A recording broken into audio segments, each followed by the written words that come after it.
Hey guys, back again. So let's talk about Tom and Jerry, which just came out on HBO Max and theaters. And this is one of those cases where I would want to see this at home. As I make noise, getting my note. I wrote a little note about the Tom and Jerry movie. There's not much to say, but Tom and Jerry is just one of those movies that has been released, and it's just, to me, a cynical cash grab. Like, there was nothing really that honestly that I enjoyed about it. But it's weird because the movie has been, there've been a lot of Tom and Jerry movies. There's been a lot of animated direct-to-video ones. The Tom and Jerry series, like the shorts, I love the original shorts. I think they're fantastic, and there's so many that I can watch nowadays, just like Looney Tunes, because they're just so well made and so genuinely funny. And I haven't seen any of the movies, honestly. I don't think I've ever seen a Tom and Jerry movie, not even the one from the 90s, which I hear isn't that good either. But this one, like I said, to me, looking at it as a whole, it is a live-action animation hybrid, where it's like Who Framed Roger Rabbit, where instead of there being just tunes, like in Roger Rabbit, it is just live-action humans with every animal that is an animated animal. And I thought that was kind of a cool idea. All the animals are animated, so it never is weird that they're doing weird stuff, because the world is used to animals that are cartoons in this universe. So looking at that way, I thought that was a cool idea, but it just wasn't executed that well at all. The Tom and Jerry stuff is fine. Like, I think some of it's okay. I never really laughed like I did with the original Tom and Jerry show, because I feel like this is not going to be the same as the original Tom and Jerry. The original Tom and Jerry, like Looney Tunes, were in a place, or in a time and place, where you could get away with more jokes that are more violent and more goofy, but now we're just in such a PC world where it's like you're not really going to get anything that has risks now in a lot of ways for a lot of things, but this one felt like that, like it is a product of that. Tom and Jerry hit each other over the head a lot, but it never feels like there's anything that made me laugh about it, with the Tom and Jerry stuff anyway. But the whole movie, looking at the movie, it is like I said, a live-action hybrid, but it's barely about Tom and Jerry. Tom and Jerry occasionally come and just beat each other up, but it's about Chloe Grace Moretz as a young woman who cons herself into becoming a worker at a hotel, and the hotel is hosting a wedding for a rich couple.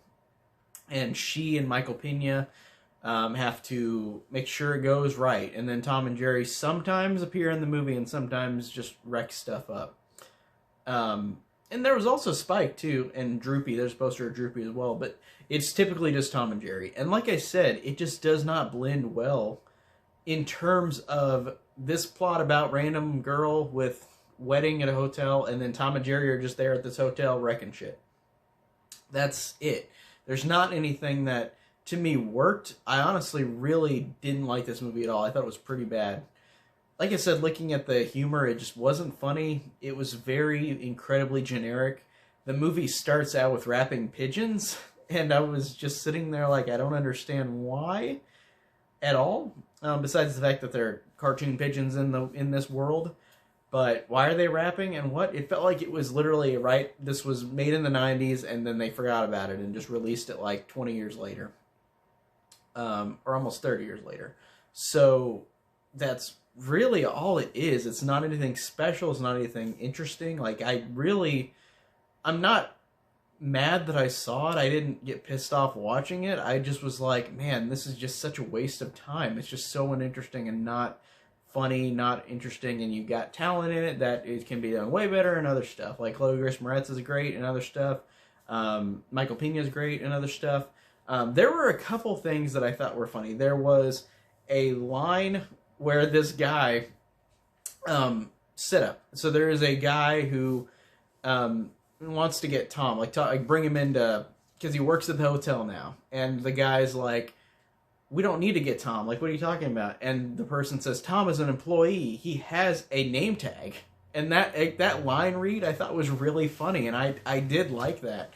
But that's just one little moment in a whole movie where I'm just like, this is pretty forgettable. I guess if I can think of another positive, I think the animation to live action, like, it's a cool idea. It's not executed great, but I think that it visually looks cool, like how they blend together, because of course we've gotten better over time with animation and live action mixing, and it is mixed really well. Like, I really do like that. I think that the animation's good, really good.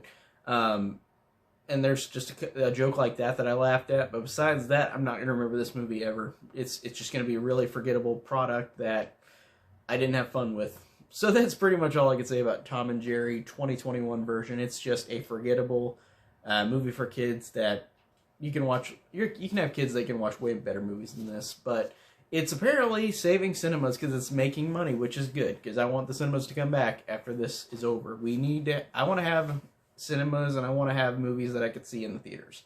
But I also kind of want to have, like, at-home movies, too, like, for movies like this, because this is a movie I would have been annoyed more at if I saw it in the theater and paid money for it. But I didn't. I saw it for free on HBO Max, which is $15 a month, but I would have rather paid $15 a month and paid another $15 to go see this movie that I didn't care about. So I do want them to have both theatrical and HBO Max movies, and I hope that they keep with that. But I know with businesses, they're not going to do two different things. I think after this pandemic's over, they're going to try to just be one thing, and I hope it's not just all at-home movies, because there's some movies you have to see in the theaters. This is not one of them, but I do love seeing movies in the theaters, and I don't want that experience to go away, and I miss it so much. And like I said, I'm not going to go out to see this movie in the theater. I'm definitely going to go see Raya and The Last Dragon, because I'd rather spend $10 than $30 on Disney Plus. But yeah, I can't wait to see if the movie theaters come back. But back to the movie. Like I said, I thought the movie was forgettable, and that's pretty much all I can say on the review. So that's all I can say for today, and thank you guys for watching.